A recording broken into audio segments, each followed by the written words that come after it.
I'm going to turn on the recording. Welcome to online presenters. This is a Toastmasters club that focuses on excellence in online presentations and online courses and anything that you might be able to do online, bringing together great Toastmasters from around the world, but actually with a focus on not just bringing the Toastmasters experience into online, but learning what can be done well online, what some of the obstacles are and how we can overcome them. We pursue that through things like the webinar contest, which we'll be having pretty soon, coming up in January 15th. We'll be having a webinar contest. You might want to come back for that, those of you who are visiting, as well as those of you who are members. Make sure you're there that night if you can be. We do record these meetings. We do publish those recordings. So by continuing here, you're giving us permission to capture some incidental speech that you may offer along the way. You may be called upon for table topics, since I think everybody here is an experienced Toastmaster. You're fair game if you came here as a guest, unless you tell us otherwise. And let me introduce the Toastmasters for tonight, which is going to be easy because it's me. Ta-da! Here I am. I'm David Carr. I was the founder of this club, or the founding president of this club. I had a lot of help founding the club, but I'm back serving as president again this year, and I am your Toastmaster of the day for this evening. And as Toastmaster of the day, the theory is that I will run a really well-organized meeting. And I have some people to help me with that along the way, starting with our timer, Sarah Idahan. Sarah, can you explain to us how you will be conducting the timing role tonight? Thank you, David. As timer tonight, I will be timing the speeches as well as the evaluations and the table topics. For the speeches that are 5 to 7 minutes, I will give you a green light at 5 minutes, a yellow light at 6 minutes, and a red light at 7 minutes. Also for the table topics to be 1 to 2 minutes. At 1 minute, it will be green light at 1.5 minutes, yellow light, and at 2 minutes, it will be a red light. For the evaluations, there will be 3 minutes. So at 2 minutes, it will be a red, green light, all the colors. At 2.5 minutes, it'll be yellow light. And at 3 minutes, it will be a green light. Back to you, David. Okay. And Sarah, let me ask you if you could just use the raise hand feature in Zoom. That helps keep you at the top of the list so that everybody hopefully can see the timer. It's not foolproof. Nothing's foolproof in online, but if you do the raise hand thing under reactions, that tends to keep you up top. Okay. Our grammarian for this evening will be Dr. Andrew Byrne. Thank you very much, Toastmaster David Carr. The grammarian's role is to actively listen to everything that everybody says and to determine if you use words correctly, sentence structure correctly, keeping it in the right tense, keeping your pace well, and not making any mistakes on your use of words. I'll report that at the end of the meeting when the general evaluator gives me a call and says, tell me about it. The word of today is solace. Solstice. Solstice. Solace would be good too, but for some reason I skipped right over the counter. I wonder why I did that. Sunny Fridge, can you explain to us why the counter is important? Yes, as counter, or tonight, the Wizard of Oz and ums and ers, I will note words and sounds that are used as crutch or pause filler by anyone who speaks. I'll listen for overused words, including well, but, so, and you know, and double crutches, which is I, this means. And at the end of the meeting, I'll report the number of times that each speaker used these expressions, and the counter is important because it helps us be aware when we're using filler words instead of being more concise. Back to you. All right, thank you. We also have a couple of roles that our guests may or may not have seen at other clubs. We have a watcher and we have a chat monitor. Our watcher today is Andrei Smolenko. Oh, yes, my fellow online presenters and guests, I'm proud to present my own role for today is being a watcher. It's unique for our club, as David said. And why is it unique? Because I will be looking very, very carefully in the way we behave and present ourselves in this virtual space, width and heights, and what we do, our backgrounds, picking noses, and opening your eyes. So please don't even think of falling asleep, because I will pick on you and report back at the end of the meeting. Back to you, David. All right, wonderful. Our chat monitor is Kim Leeming. Hello, everybody. And yes, this is another unique role to an online club. And I will be monitoring the chat, as the word says, and just talking about their unique conversations that strike up in the chat. And I am trying a new technology, new to me. And so I'm going to demonstrate this with Ruth Ellen, one of our guests, already making a comment.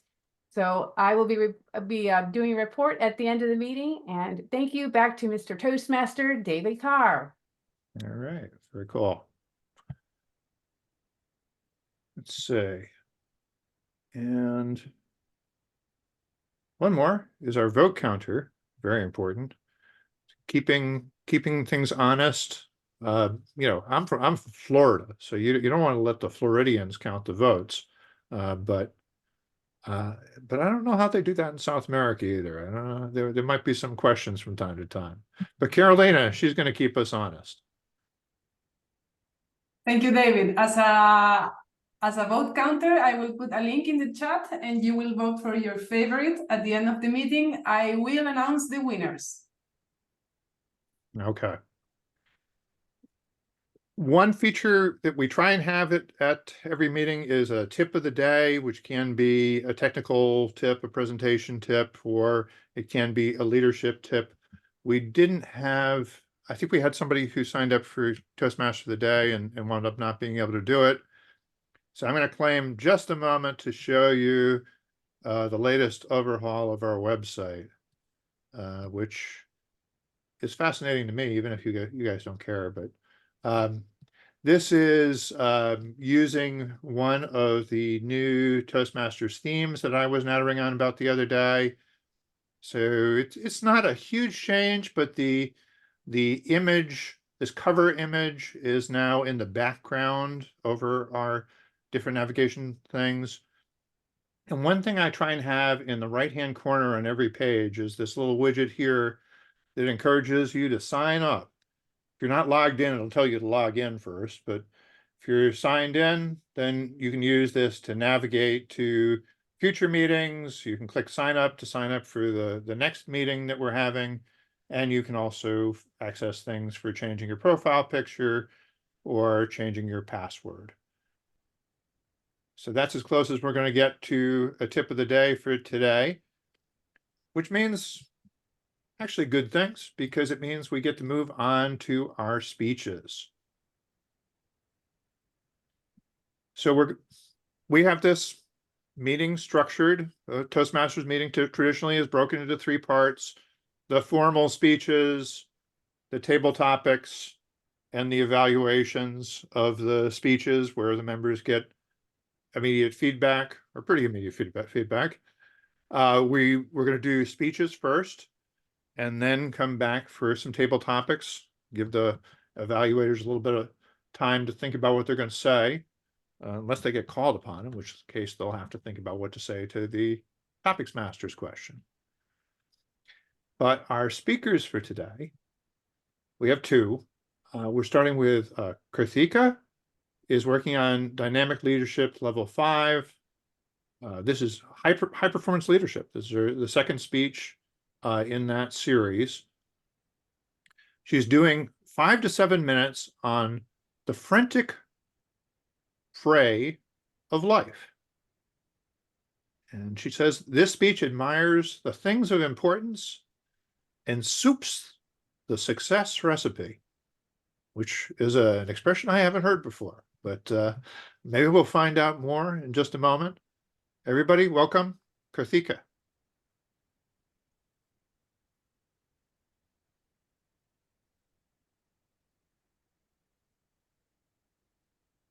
Thank you, fellow Toastmasters, before which I will just set up the screen.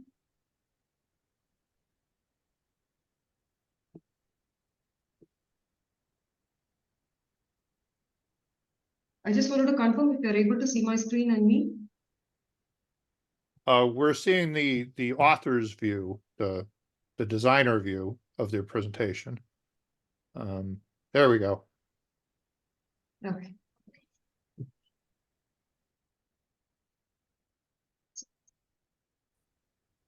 Having ever been to an amusement park and tried the roller coaster? Probably most would not have done that. It's for the adventurous specially, and most of the population would have neglected it.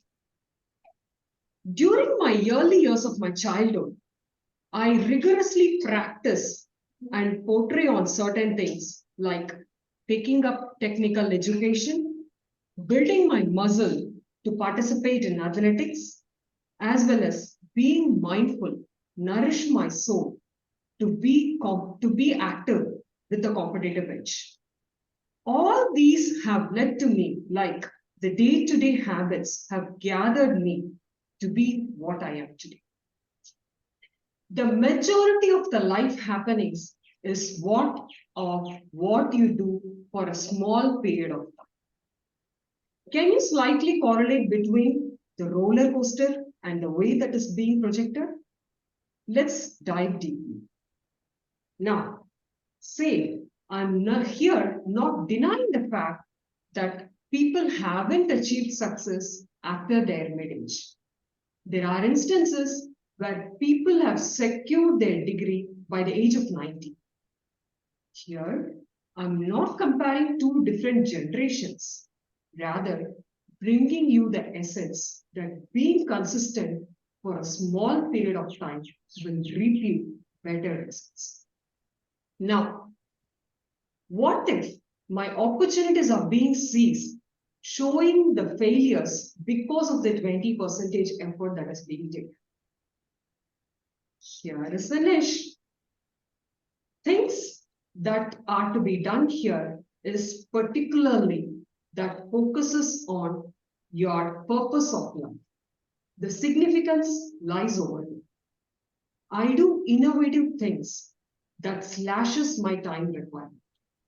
I concentrate on things that most people would not be able to do or choose to do because of its difficulty level. I do things that are little creative. I also do things that have a specific time that could be completed in a specific time frame, which gives me time to result ratio in an effective way. Things that could be done now cannot be done otherwise. This is the significance of being consistent on certain amount of work, job, or things that you possess, which you feel to give you better results over a period. I have to secure a future life to me and my kid. I have to spend on the micro happiness that is being there, that is being available to me right now with my kid. So, how I am going to distribute that 20%?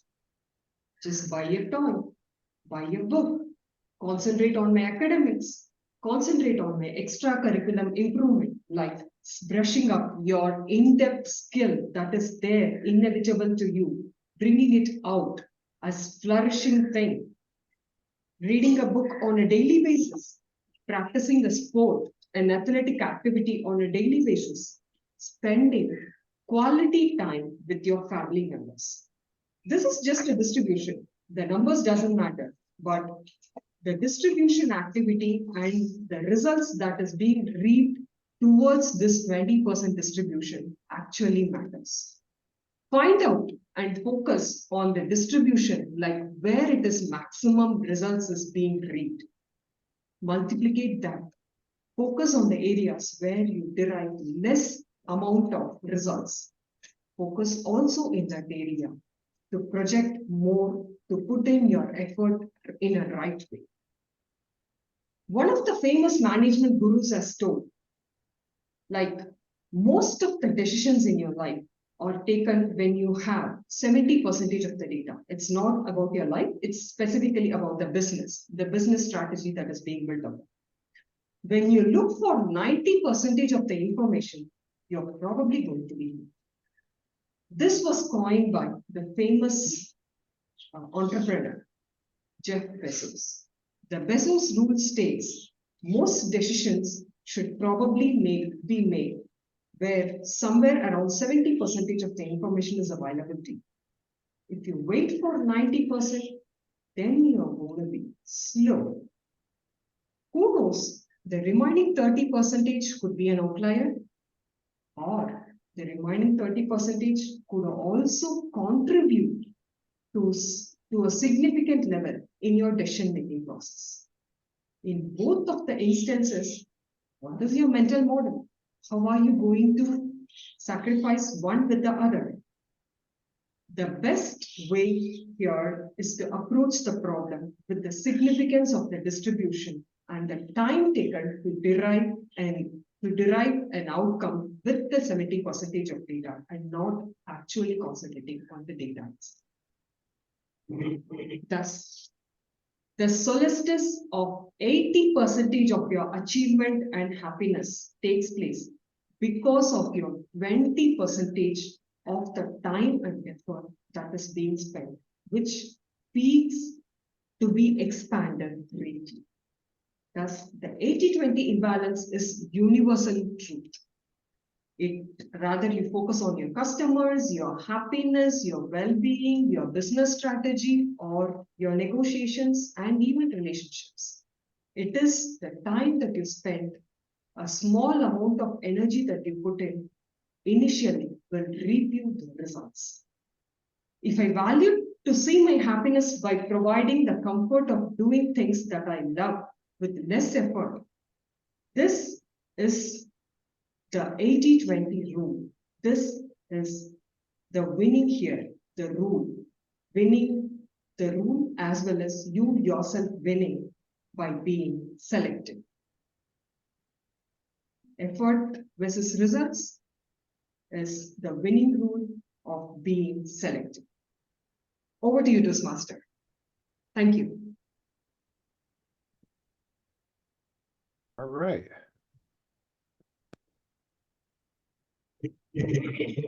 And now we are on to speech number 2.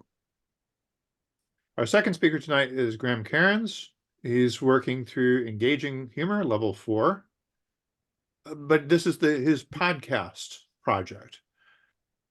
He's been creating podcasts for quite a few years, and his most recent was called History Tarts, a twice-monthly series of podcasts on history with a focus on the quirky.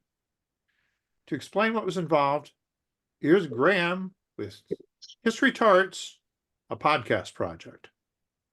Thank you, Mr. Toastmaster, fellow Toastmasters, most welcome guests, although you're also Toastmasters, so Toastmasters. Anyway, the level 4 project, creating a podcast, is, well, as it says, creating a podcast. We are expected to work out the technology that is required to create a podcast. We are expected to generate sufficient podcast material that we have done at least an hour of podcast, and then we are to present to the club a report on how we've done.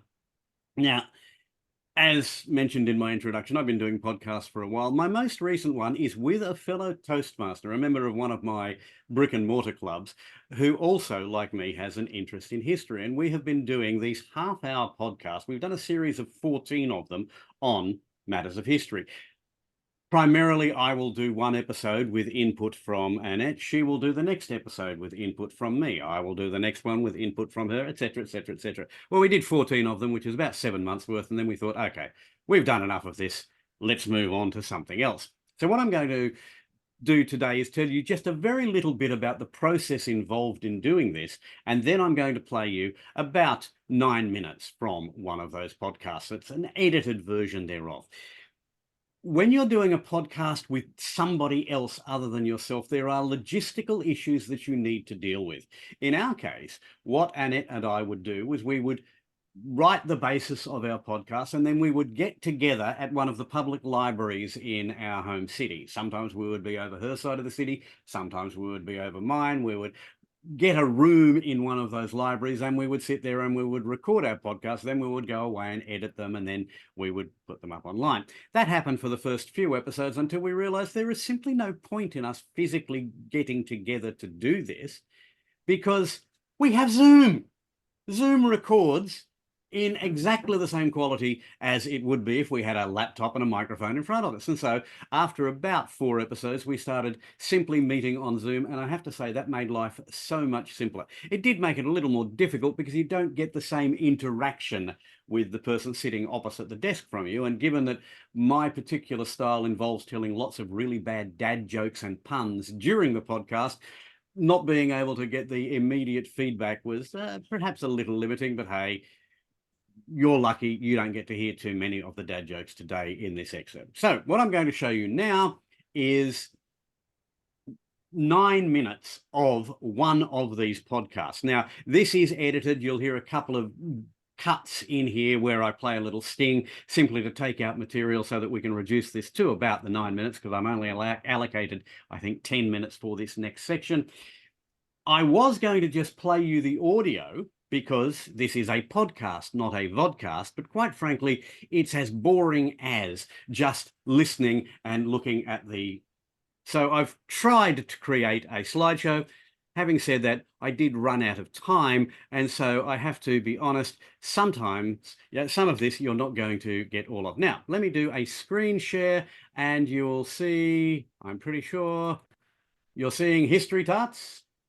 Now, let me just start the recording, and then hopefully this will work. Hello, I'm Annette Marshall, and this is History Tarts, a podcast where we look at events in history, but not the way it's presented in school. Here's my podcast partner in crime, Graham Cairns. Hey, Annette. Hey, Graham. I was thinking about taking a degree in Egyptology, but I told my wife it was going to cost about $120,000, and she told me to not even sphinx about it. Yep. Good one, Graham. Thanks. I thought you'd appreciate that. Instead, I bought a DVD about ancient Egypt. I haven't opened it yet, though. It's still sphinx wrapped. Oh, geez. All right. In this episode, we're doing the Sphinx and things. Because we had a listener ask, did the aliens build the Sphinx rather than the Egyptians? And the answer is Yes. no. There you go. Shortest podcast ever, hey? Yeah. If you have a topic, you're like... Seriously, though, we had a listener who wrote in saying, I had a theory, maybe a rumor, that the Sphinx has evidence of water damage on its face, but it hasn't rained in that part of Egypt for 10,000 years or more, which suggests that the Egyptians might have even discovered the Sphinx from a previous civilization. I'd like a deep dive on this, unless it's proven to be false, in which case, well, maybe just talk about flat earth theory, because I'm that gullible, apparently. The thing is, I'd be willing to lay odds that the listener is probably in their 20s or 30s, because if they were in their 60s or older, then they would recognize the genesis of this theory in Chariots of the Gods. Chariots of the Gods explores von Däniken's controversial and explosive theory that beings from other galaxies visited Earth in ancient times. Did a genius from another world design the pyramids? Is there evidence of a prehistoric airfield in the Andes? And what about the giant stone faces that brood over Easter Island? All over the Earth, the evidence is there. For an intriguing, fascinating, mind-opening experience, see Chariots of the Gods, rated G. That was a trailer from a movie which was based on a book which was first published in German, well, in Germany, obviously, in 1968 by Erich von Däniken, and it was a worldwide smash. He suggested that the pyramids had been built by aliens, and that those aliens had been responsible for all sorts of mysteries, like, well, the Sphinx, and the statues on Easter Island, and the Nazca Lines, and Machu Picchu, and... Well, his works were, as I say, a huge hit. But serious scholars rejected the claims as paper-thin fictions held together by the glue of credulous conspiracy theorists, who, even if they didn't actually realise it, were actually effectively echoing racist stereotypes. But a little more on that later. In fact, we'll get back to von Daniken and his contemporaries a little later as well. But as I say, our listener, who asked us to investigate water damage on the face of the Sphinx, is almost certainly too young to have been exposed to von Daniken. It's much more likely, in fact, they're referring to the work of John Anthony West in the 1990s. West believes that the Sphinx is not 5,000 years old, which is what most scientists say, but it's closer to 15,000, maybe even 20,000 years old. Why? Well, because of weathering. You see, the Sphinx shows signs of weathering, which most scientists believe are consistent with wind and sand erosion over 5,000 years or so. But West and others believe that the weathering is that of water action.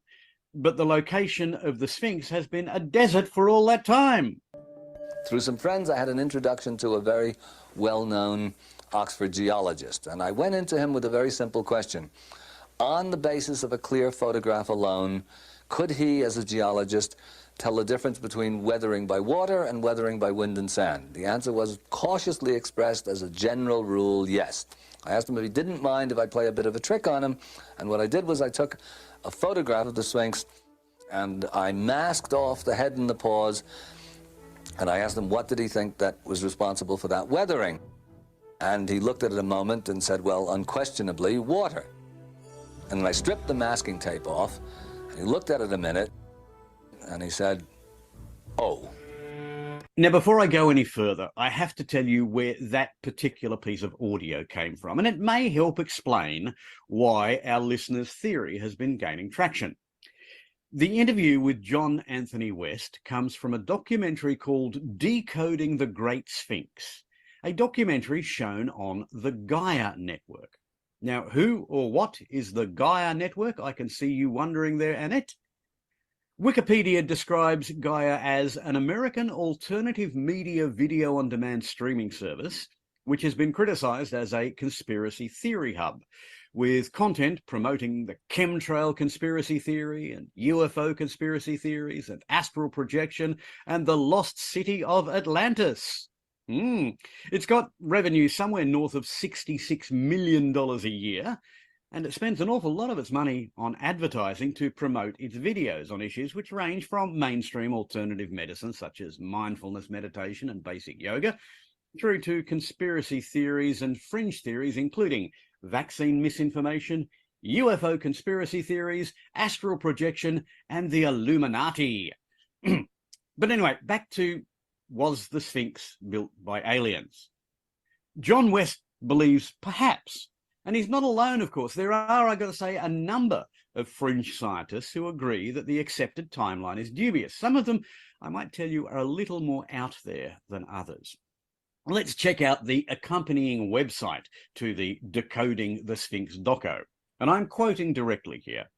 Scholars have long held the belief that the Sphinx was constructed for the pharaoh Khafre, who reigned from around 2500 to 2490 BC. This could explain why the Sphinx seems to align geographically with the pyramid of Khafre, where the pharaoh himself is buried, and a temple which is located due east from the statue. However, researchers such as John Anthony West and R.A. Schwaller de Lubitsch observed signs of weathering due to rainfall on the Sphinx, dating the construction of this marvel to the end of the last ice age. That's about 10,000 to 5,000 BCE. While some weathering due to wind erosion is to be expected over the course of such a long time period, this particular type of weathering, it says, suggests the Sphinx was constructed at a time in which Egypt was not such a dry, barren environment. I think they may be grasping at straws here, but that's not the point. Anyway, back to the website. Long-standing theories suggest slaves built the Sphinx and the Great Pyramids using some sort of pulley system. However, all of the aforementioned factors and more lead some to believe that the Great Sphinx may actually not have been constructed by the Egyptians at all. Zachariah Sitchin, a prominent ancient astronaut theorist, no, I'm not making up that title, that's what he's called, a prominent ancient astronaut theorist, hypothesized the Anunnaki constructed the Sphinx. These intelligent beings allegedly built the structure in a precise geographical location close to where they purportedly have spaceports on Earth.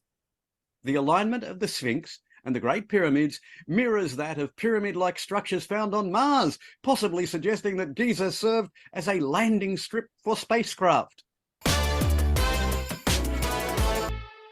Some of the French scientists say the Sphinx is, 10,000 years old, probably built by the rulers of Atlantis. But if Atlantis seems a little far-fetched, consider this.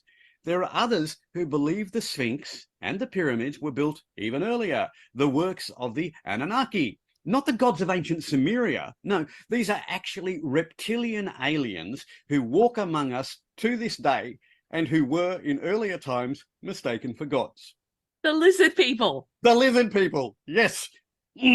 Well, now I don't want to appear too dismissive. I mean, after all, as Shakespeare said in Hamlet, there are more things in heaven and earth Horatio than are dreamt of in your philosophy. But shape-shifting reptilian aliens building giant lion man statues to point out where their spaceports were located? Okay.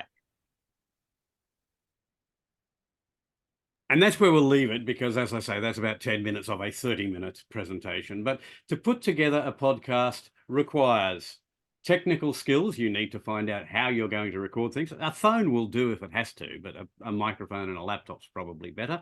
You've got to have some content, and you also have somewhere to host it. In our case, it's hosted on Spotify. You can get to the History Tarts podcast by going to Spotify, and I suggest you should, because there are 14 fabulous podcasts there waiting just for you. Mr. Toastmaster. All right. Thank you, Graham. Let's check in with our timer. How did timing work out? I know Graham's was a little bit more complicated because he was supposed to have 2 to 3 minutes to introduce, and then his up to 10 minutes for the recorded portion. Okay, in that case, then he was within time because it was Okay. 12 minutes and 46 seconds. So he was in time with the 3 minutes extra. Okay, and Kirthikka was also within time, right? Yes, she was within Okay. time. Excuse me. So, folks, please go ahead and vote when Carolina is going to post a link in the chat, and we can move on to table topics. Our topics master for this evening, the man who will delight and torture and then delight again, will be Mr. Jim Barber. Jim.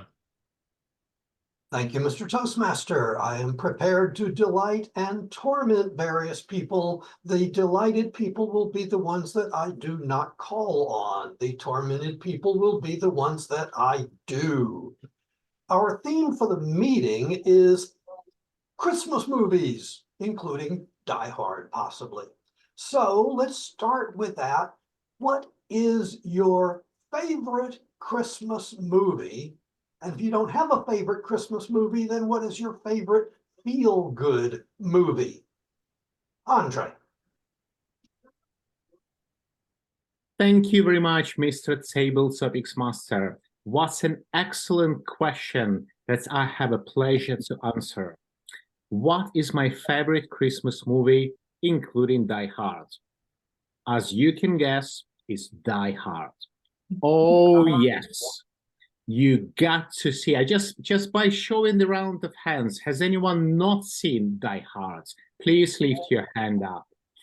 I can't believe that. We have Carolina and David Carr.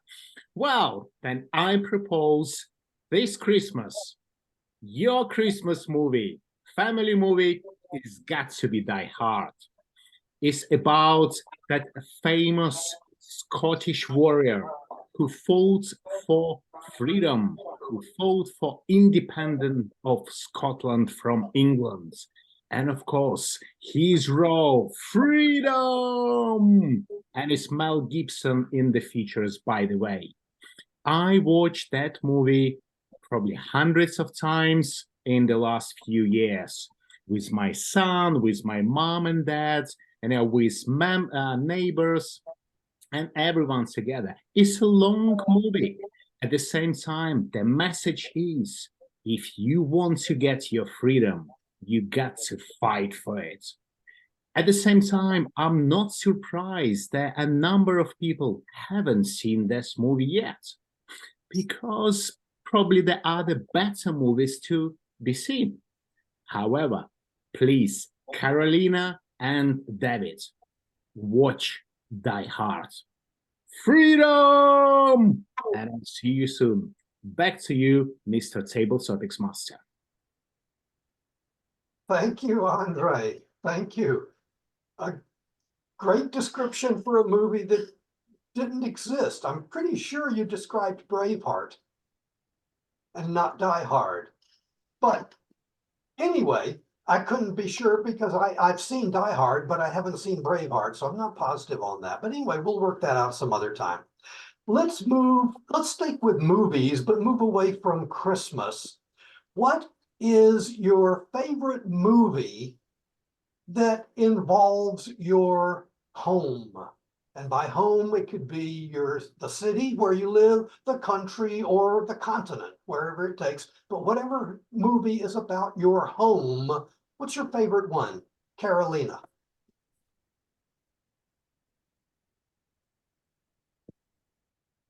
There is a picture here in Chile that it's about a surfer, a very well-known surfer here in Chile, because here in Chile we have very big waves. And the beautiful thing about this movie is, maybe you know that Chile is very long. So we have a lot of kilometers of coast.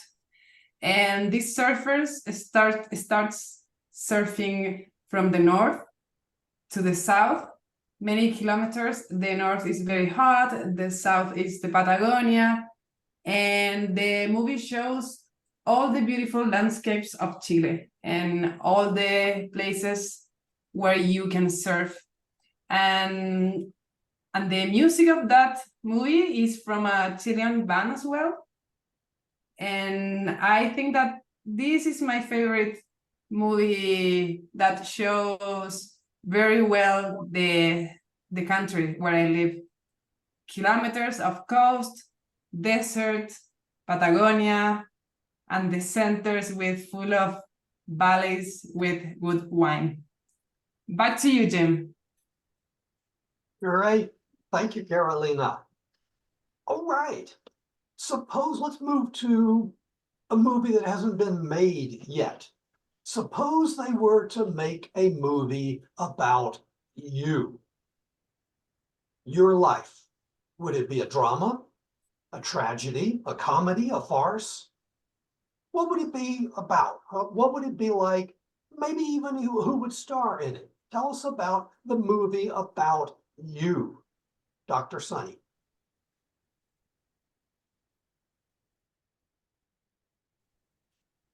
A movie about me. Sunny Side Up. And the subtitle would be When Life Gets You Down. Keep your sunny side up. As I said, I'm a New York girl living in a Mississippi world, and it would probably just tell the story of a teenager who wanted to be known. She ends up going after her dream of being an on-air reporter, and she succeeds to a certain degree.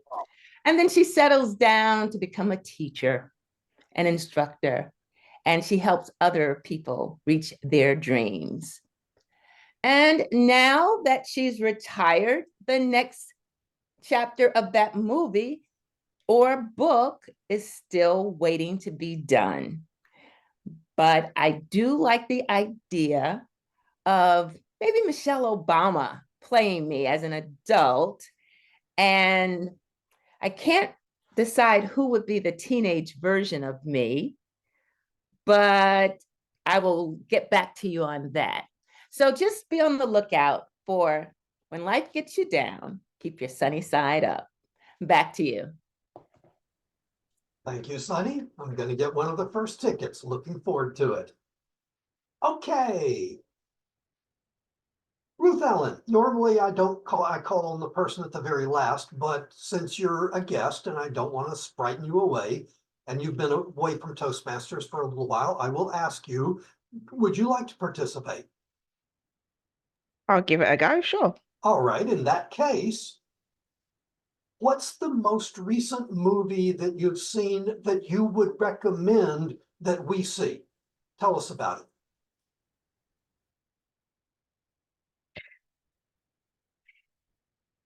I feel like if I answer this, I'm exposing myself because there's movies that I watch that you probably wouldn't want to watch because they're one of those movies that are so bad you think after 10 minutes you might want to switch off. But I plow through thinking there's going to be good at the end. So my answer is a film that I watched yesterday called Violent Night, and it's actually going back to Santa Claus. And it's actually a really good film. And the reason why it's good is because it's a movie that takes you from, I don't know if I like Santa Claus to, I love Santa Claus. And it's to do with the way that the actor takes himself from not necessarily believing in him anymore to actually believing in him and having hope. And that's something that we all kind of need from time to time. So if you want to lift your spirits up, want a little bit of violence, guns, action, twinkled with a little bit of, what's the word? The word I'm looking for is hope, to say the least. Then do watch Violent Night. It's actually a good, really, really good film that I would recommend, but do not watch it with kids because it's not applicable for them. Thank you. Thank you, Ruth Ellen. Thank you. Nicely done. I think that's the first time I've heard of a slasher Christmas film recommended, but I've seen that on the, seeing that playing around. I think it might be on Crime, so I'm going to look for that. Thank you. Thank you for the recommendation. All right, moving in that direction, as I say, I'm not unfamiliar with the slasher Christmas genre, but what is your favorite movie genre? Western, science fiction, romantic, rom-com, or something like that. What's your favorite genre, and what, if you want to, if you need more time, what's your favorite movie in that genre? And let's go with the Great Blondini, I'm sorry, Kim Leeming. Are you there, Kim? I see two still pictures. Is there a real person back there? Hello, Kim? Nope. Kim may be having technical difficulties. Well, in that case, I think I'm definitely going to have to ask Sarah that question. Sarah, what is your favorite movie genre, and what's your best movie in that genre? I think my favorite movie genre is, of course, drama, but it's holiday drama, which takes in all of the Hallmark holiday movies. I don't know if I have a particular favorite, but they all have the same theme where they are in one location, they have to move to another location, maybe to visit family, or either they have a breakup with a boyfriend or a girlfriend and they go to visit family and they meet someone else. But the thing is that there is a transformation from where they were to where they came to be. And most of those cases, they decide, this is where I'm supposed to be when they get back to where family was. It's seldom that do they go back to their old jobs that they thought they really wanted. So that just lets me know that there are certain things in life you go after because you think you need it or because you think you want it, like a good job or a lot of success in your work. But then when it all boils down to is that family is the one that's most important. And most of the time you find what you need back where you started, back where you began, back where you grew up. So that's my idea of a wonderful drama, holiday drama, Christmas movie. Back to you, Jim. Great. Thank you, Sarah. All right. Let's see. This isn't really about holiday movies, but it is something important on movies. Let's get serious for a moment. Of course, in the early days, well before my time, movies were in black and white, and later they became colorized, and color became basically the only way to do it. But then somebody discovered a few years ago that it was possible to, using the magic of computers, to colorize black and white films and make them appear more modern. And some people think that that's a great thing. Some people think that that's a blasphemy. So what do you think about the colorization of black and white classic films? David.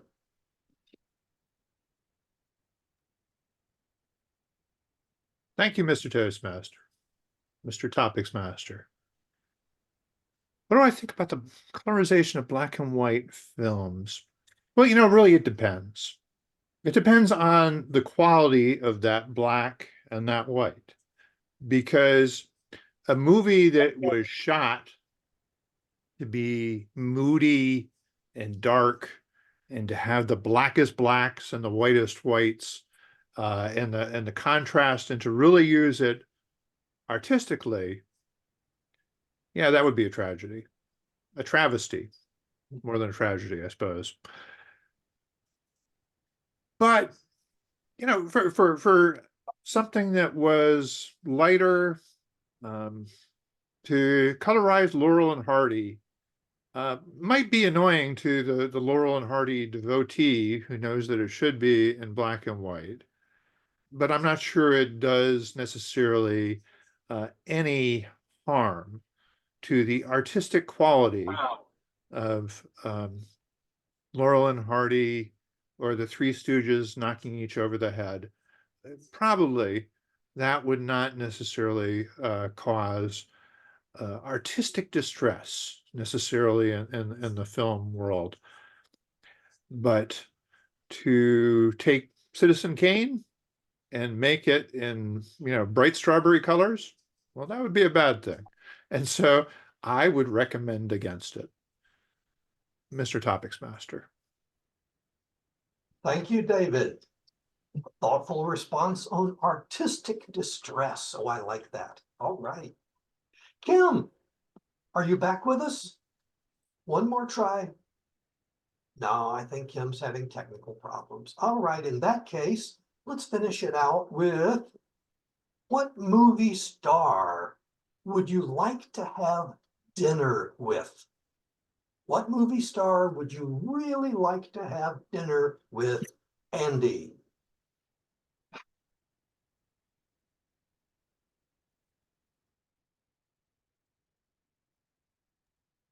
Thank you very much, Jim. The movie star I'd like to have dinner with would be either William Shatner or Patrick Stewart. The reason for that is both of them are in the genre of science fiction. Patrick Stewart actually showed up in Dune, which I didn't know until much later. But I enjoy the Star Trek series. There, for many people that may or may not know, you have like 13 of them. You have multiple series, 7 of them, each of which had 26 episodes completed. And then you had the different movies that they did as well. I think that it's a testament to Gene Roddenberry, who had a layer of social advocacy in his movies that talked about interesting things, whether it be social equality or the merging and development of people as you look towards the future. There are many different things that the Star Trek theme allows you to do. And I think that, at least in the case of William Shatner, he actually got to go into space, courtesy of Jeff Bezos, as he went into one of their orbital satellite programs, being shot into the space on Jeff Bezos's Blue Orion. And he talked about how it was altering for him. And he really, really, really appreciated that. These actors have had very long careers, and they keep going long into their, case of Patrick Stewart, into their 90s, which is amazing to me. That's who I would have dinner with. Thank you for the question. Thank you, Andy. Live long and prosper. Sarah, our timer this evening, I think everybody qualified? Yes, Outstanding, thank you. yes, everybody qualified. Great, thank you. Would our vote counter this evening please post the vote for the best table topics response? And while you are doing that, I will pass control back because I'm going to cut it short at this point so that we have adequate time for the general evaluation portion of the meeting. So it's been fun. I hope everybody has a wonderful holiday season. Back to you, Mr. Toastmaster.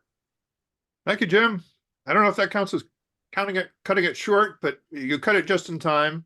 I did adjust the times on the agenda a little bit, so we're just ahead of where we ought to be according to the agenda, and we'll test to see if the agenda has something to do with reality as well. I'm trying to give our general evaluator, who's also a vote counter, a moment to post that voting link. Are you ready, Carolina, as we have you down as general evaluator as well? Do you need a moment? She needs a moment. Okay. All right. But that was a great tour. I on the theme of Christmas movies, I remember when Harry Met Sally came out. Some friends of mine were saying, "Man, every movie that's out right now is a Christmas movie." And I think Harry in the movie is supposed to be Jewish. It's never explicitly stated, but he spends an awful lot of time dragging Christmas trees through the streets of New York to make sure that Sally gets to have a good Christmas. Even though she's just a friend, even though he's decided that men and women can't be friends, and of course things get complicated later on. That said, it is time for the evaluation portion of our meeting, which will be led by our general evaluator, Carolina, who's, as vote counter, has just posted the link in the chat, so please do vote. Carolina.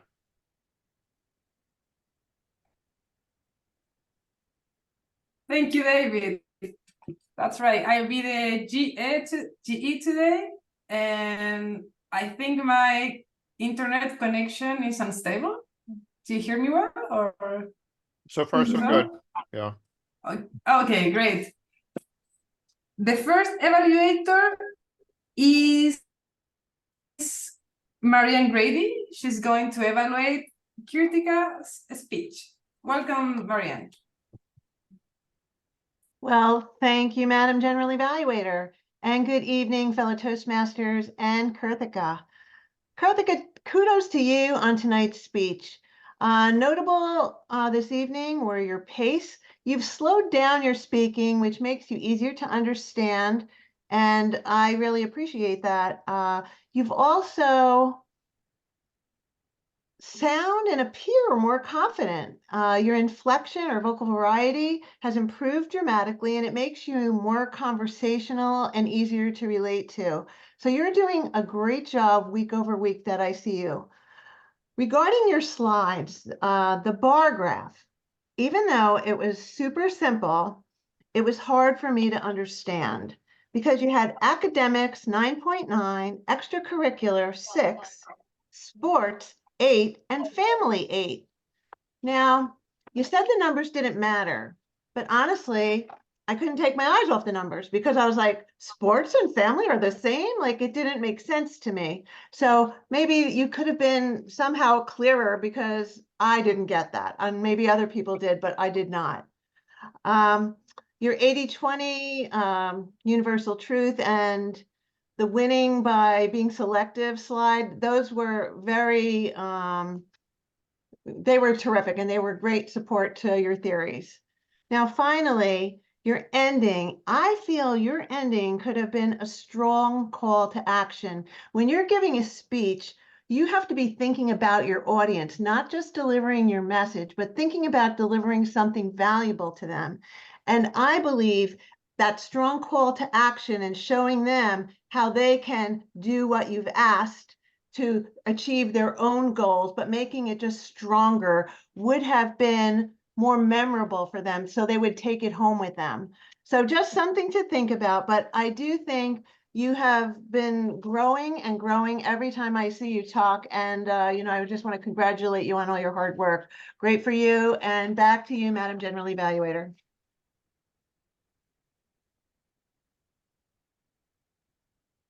Thank you very much, Marianne.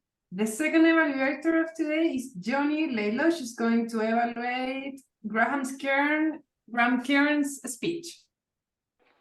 Thank Welcome, you. Johnny. Thank you, Madam General Evaluator. Now, both my internet connection and I am unstable, so let me know if you're hearing me effectively. All right, thank you. From the winter solstice to the summer solstice, let me congratulate you, Graham, on your presentation. I could see the effort that you put into it. You gave it some thought. We're online, we're going to get bored, not having to look at, just listening to a podcast. So you put in varying pictures to pique our interest.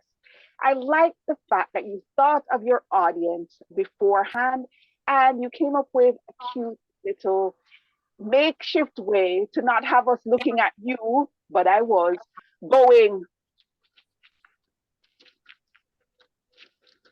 throughout the course of your podcast.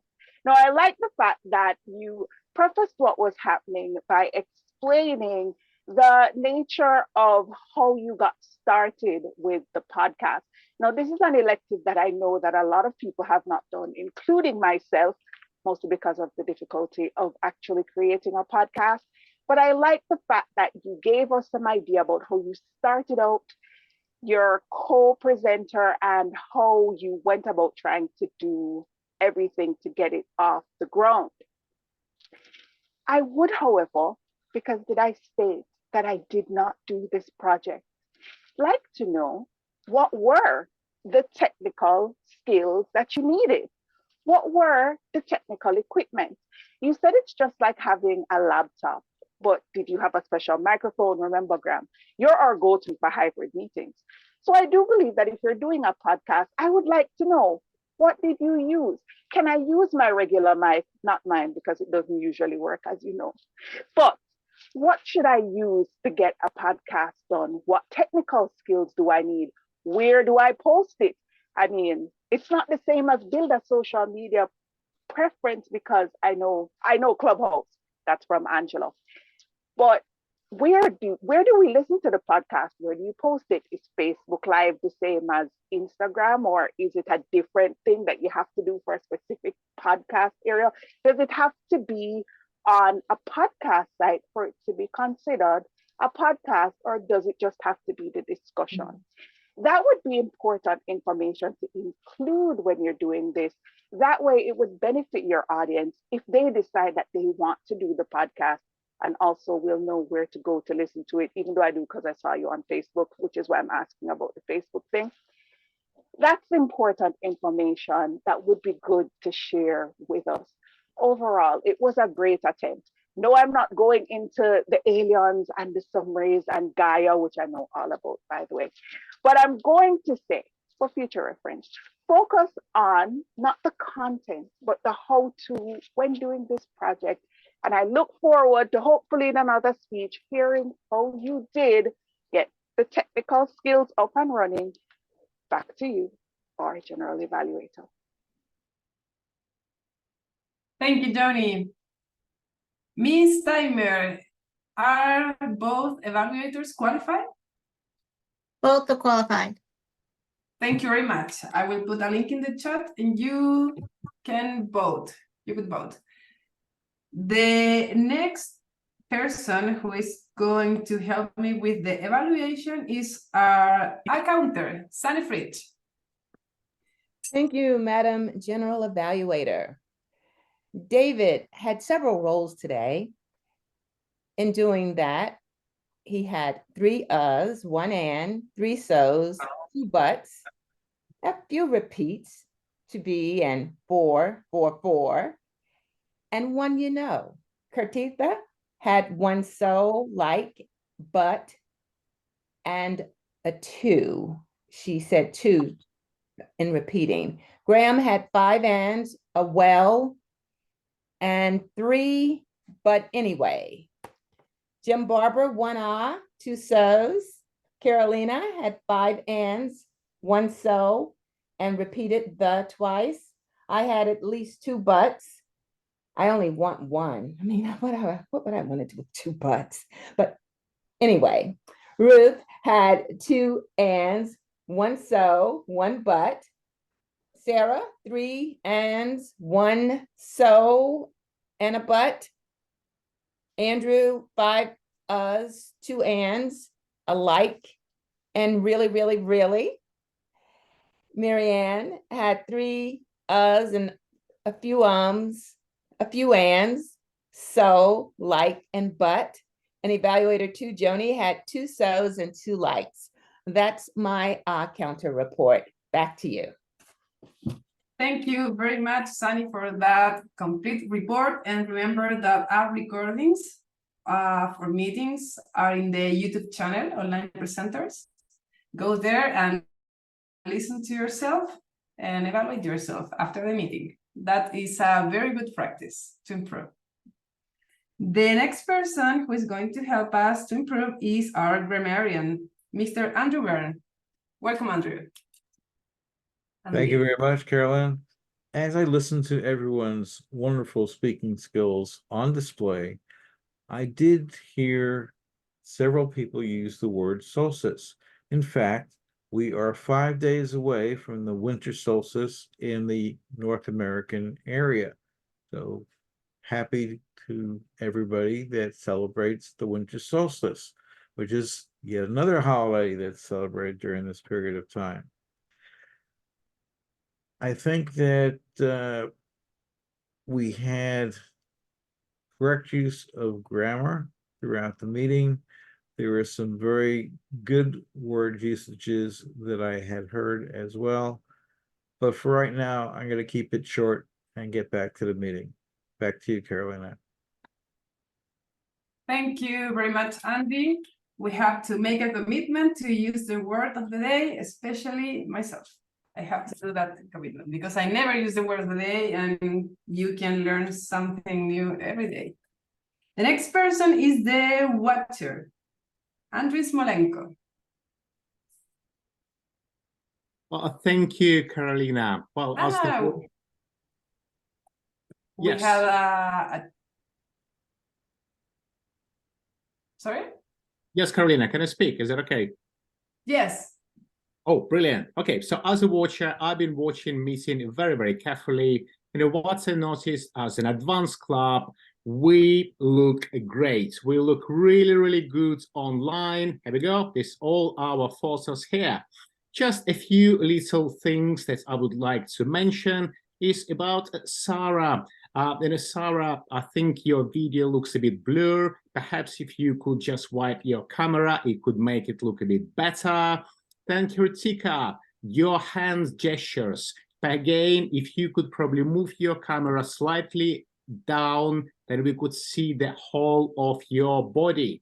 And the winner, someone who did their job really, really well, is Johnny. Congratulations, Johnny, because you position yourself so well exactly under the hand of Grouch. So we did really well all together. Congrats, and back to you, Carolina. Thank you, Andre. Beautiful. The next person is the chat monitor, Kim Leeming. Welcome, Kim. Thank you so much, General Evaluator Carolina. Okay, so this is the Blondini's attempt at new technology, so we're going to give this a shot here. So we started out with a very funny quote from Graham about he takes solace in the fact that it is not yet the solstice. Very funny use of the word of the day, and yay. Next up, we have actually I had a glitch in the chat monitor process, and so there were a lot of comments thanking Naveen for coming to the meeting, and both our guests, and very happy they were both there, but I think because he exited early, that's why.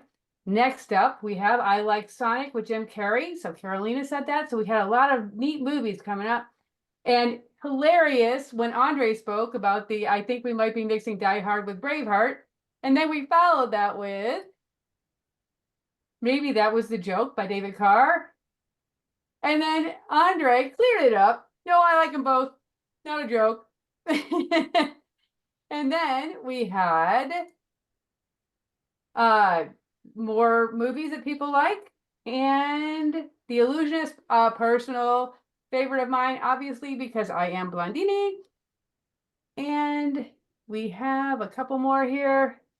Zoolander, and the award for making Blondini laugh the hardest is I Like Two Butts by Graham Cairns. So back to you, General Evaluator Carolina. Thank you very much. Thank you very much, Kim, for your report. As general remarks, we have done a great work today.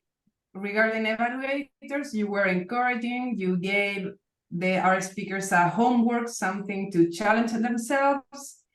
And we took roles in advance. Let's continue with that good practice. We have a great audience today and a well-organized meeting. So go to our website and continue with that practice. Take a role for 2 weeks more, because we don't have a meeting, the next meeting in January.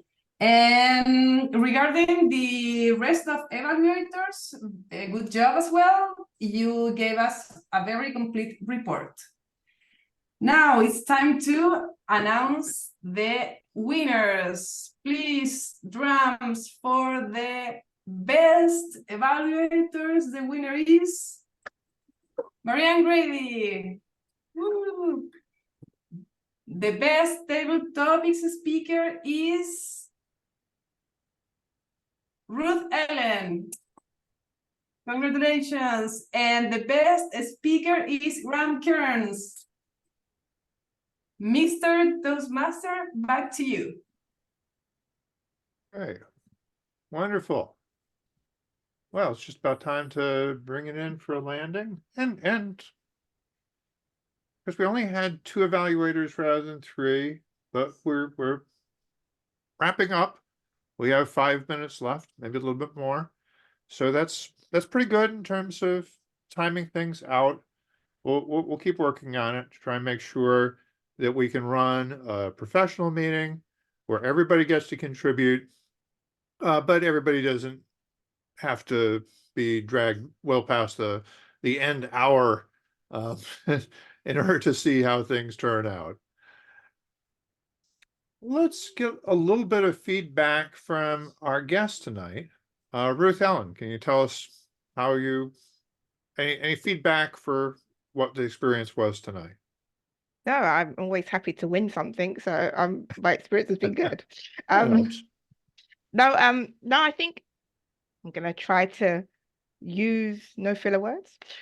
It was really helpful to be in a space with such seasoned speakers to hear and how you're developing and where I could possibly be in the future. So I really enjoyed the environment, the banter that you all have, and obviously how well you know each other, which is really nice to see.